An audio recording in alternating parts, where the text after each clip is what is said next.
What if I told you that reality itself, what you see, touch, and feel, may not be as solid as you imagine? What if your simple observation could literally change the universe around you? Sounds like something out of a science fiction movie, right? But the truth is that science has already proven this. Prepare to have your mind blown by the most bizarre and revolutionary experiment in physics, the double-slit experiment. From the time we are children, we learn that the world is made of solid things. A table is a table. A ball is a ball. They exist whether we are looking at them or not. That's our intuition, our daily experience. But at the most fundamental level of existence, in the realm of subatomic particles, the rules change drastically. It is there that quantum physics shows us that reality is much stranger and more fascinating than we could imagine. So, what is the double-slit experiment? Imagine you have a wall with two vertical slits. On the other side, a detector screen. Now, imagine you are throwing small marbles against that wall. What would you expect to see on the screen? Obviously, two lines of markings, one behind each slot. The balls that pass through the slit on the left form one line, and those that pass through the slit on the right form another. Simple, predictable, and completely logical. That's what physicists expected when they decided to conduct this experiment with subatomic particles, such as electrons. They thought that electrons were like tiny balls and would behave in the same way.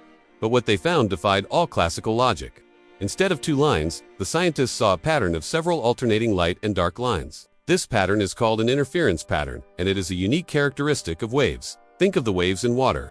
When you throw two stones into a lake, the waves created by each one meet.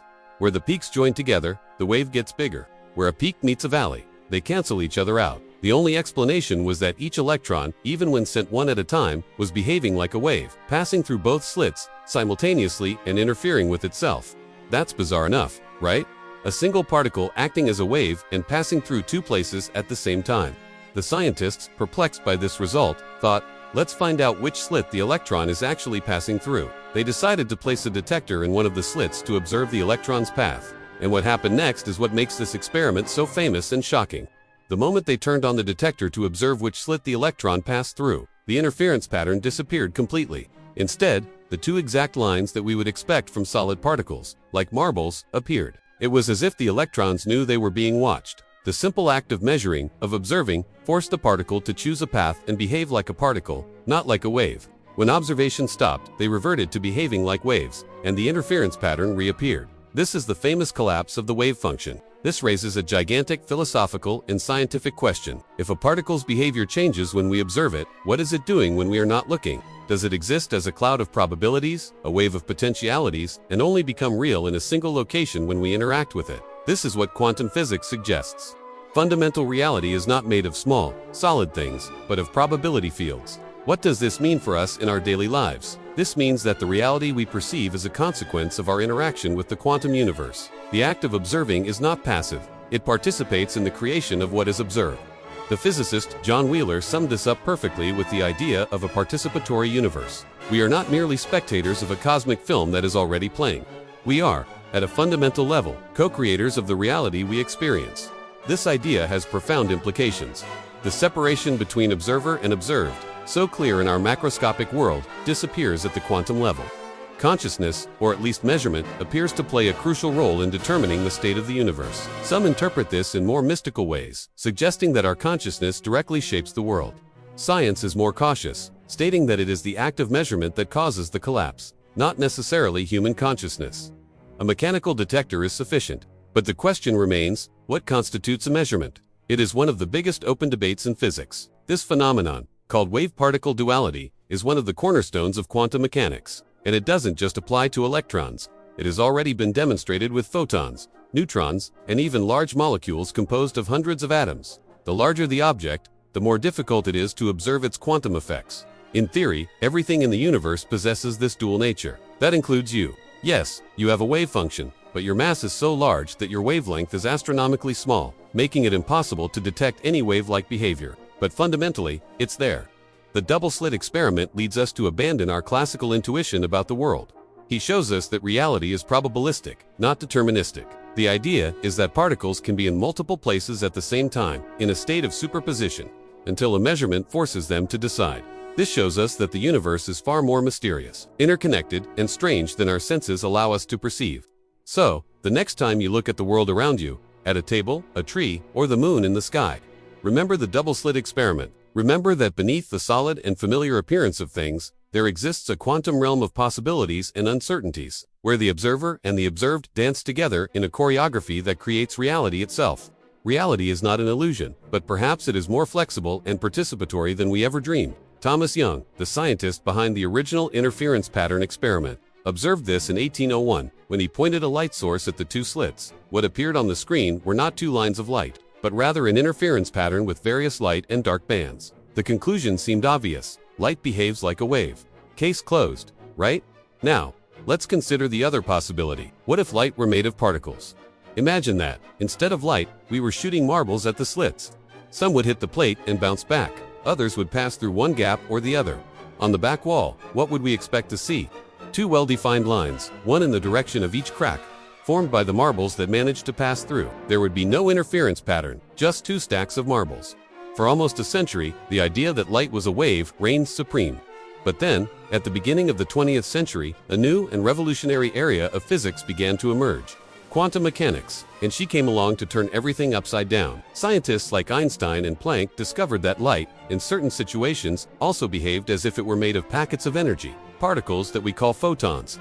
Wave-particle duality was born. Was light both things at the same time?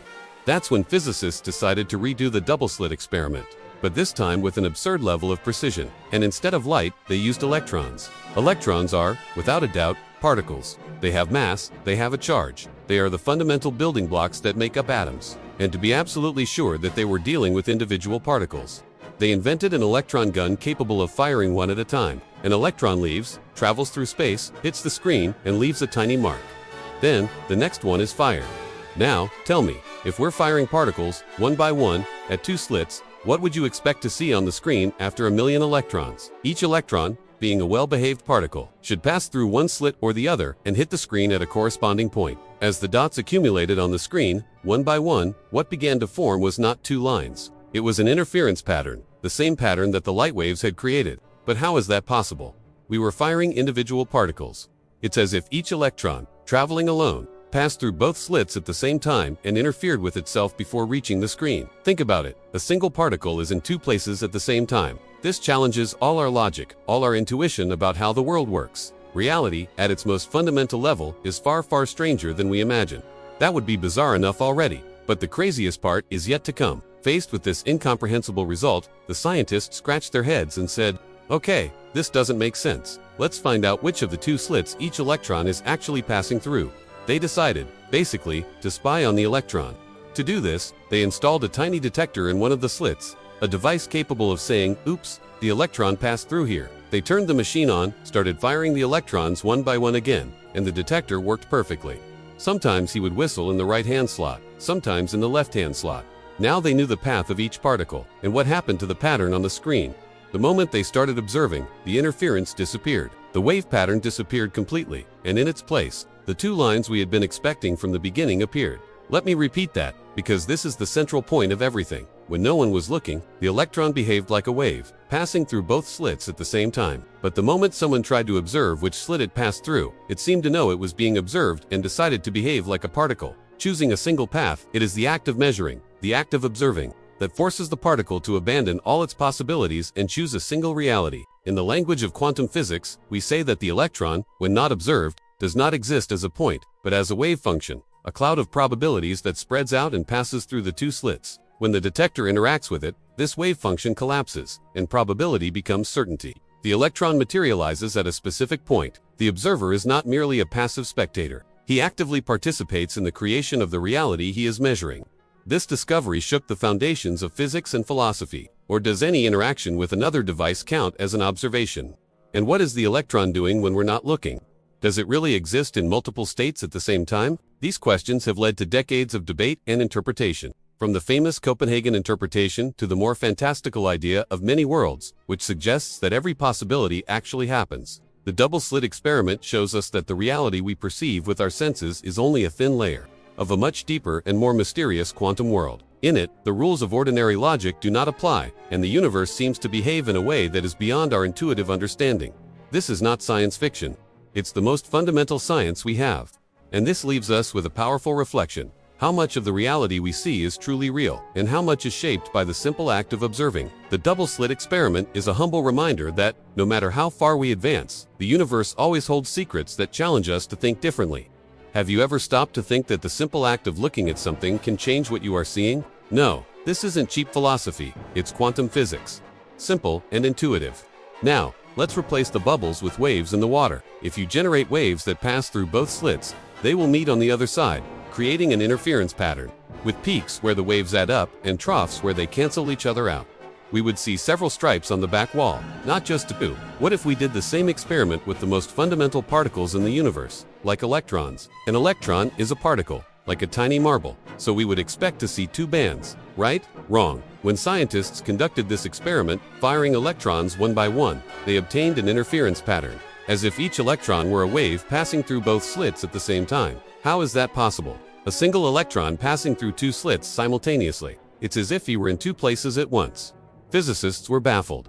They thought, okay, let's try to figure out which slit the electron is actually passing through. The moment they peeked to see which slit the electron was passing through, the interference pattern disappeared. Suddenly, the electrons began to behave like marbles again, forming only two bands on the back wall. It was as if the electron knew it was being observed and decided to change its behavior. This is what physicists call wave function collapse. Before being observed, the electron exists in a state of superposition, like a cloud of probabilities, being everywhere and nowhere at the same time, passing through both slits. But the simple act of observing encourages the electron to choose a defined state, a unique position. Does reality only become real when we observe it? Does it need consciousness to exist?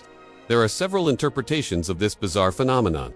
The most famous is the Copenhagen interpretation, championed by giants like Niels Bohr. She basically says that particles don't have defined properties, like position or velocity, until they are measured.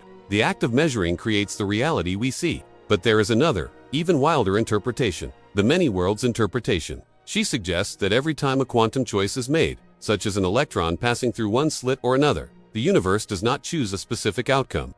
It splits into multiple parallel universes. In one universe, the electron passed through the left slit. In another, completely separate instance, he passed by on the right. This means that countless versions of you exist, living in parallel universes where every tiny quantum decision has taken a different path. The double-slit experiment is not just a scientific laboratory curiosity. It shakes the foundations of our understanding of reality. He shows us that the universe, at its most fundamental level, is not a place of certainties and facts, but of probabilities and potentialities. And most shocking of all, our interaction with it, even if it's just the passive act of observing, can play a crucial role in shaping what we call reality.